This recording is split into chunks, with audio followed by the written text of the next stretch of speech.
Okay, this is day 37, part 4, back at the Department of Energy, because I wanted to talk a little bit about modus operandi with this Uranium One deal.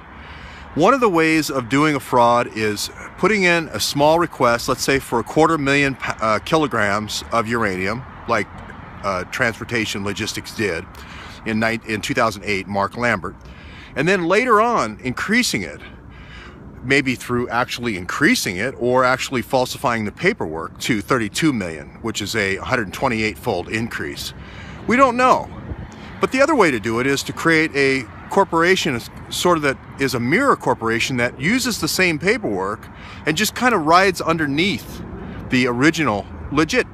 So you have the legitimate that people can see, you have the illegitimate that people can't. In this case, it may be EDLO, E-D-L-O-W. EDLO Trucking is formed by Fisk, the founder, right about the same time that Transport Logistics is formed. Now, the interesting thing about EDLO is they have about half along the way of what Transport Logistics does. And it's very easy to take the front page of one agreement and clip it to the back page of another. You're in Russia, you're not in an online system, and you probably could get away with that. You might even be able to get away with that if you knew who the people were at the ports, okay? So there's two things to look at. One is EDLO. You could enter into an agreement with a K Street lobbyist to say, okay, well, we'll ship our share, our partnership will be EDLO, and then the other partnership will be Transport Logistics, okay? So let's look at the evidence, because this, what I'm saying here comes from evidence. Looking at the Nuclear Regulatory Commission's, which is a part of the Department of Energy, paperwork, actually showing the paperwork and publishing the paperwork.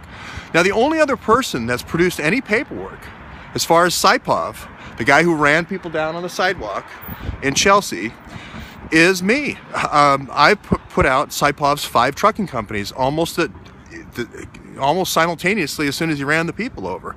He had one in Florida, he had 2 in Ohio, 1 in Illinois, and I believe 1 in Minnesota. It could be he had 23. But Trump said the next day he was the first person in a chain migration of 23 different people. Now, if you used EB5 visas, which only require you to invest $500,000 in the United States, Saipov could have created 23 different trucking companies and taken a half interest in each company, or some interest in each company that he created, bringing in people.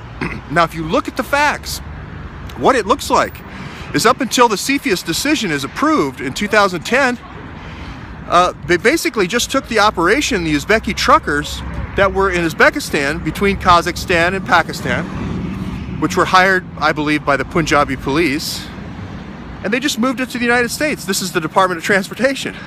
They just got everybody visas, EB5s, that the people that were doing it over here in Europe up to 2010, before Paul Manafort works with Yanukovych in Ukraine, before he comes into power, is they just move it over here to get everybody EB5 visas, Department of Transportation commercial driver's license, maybe export licenses, maybe not. We don't know.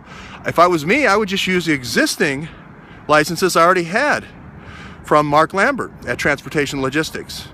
So again, this is very evidence-based, very document-based. So the only person up until this point, outside of all the rhetoric, is myself. Now, I do believe in rhetoric as well, because you can reason through these situations.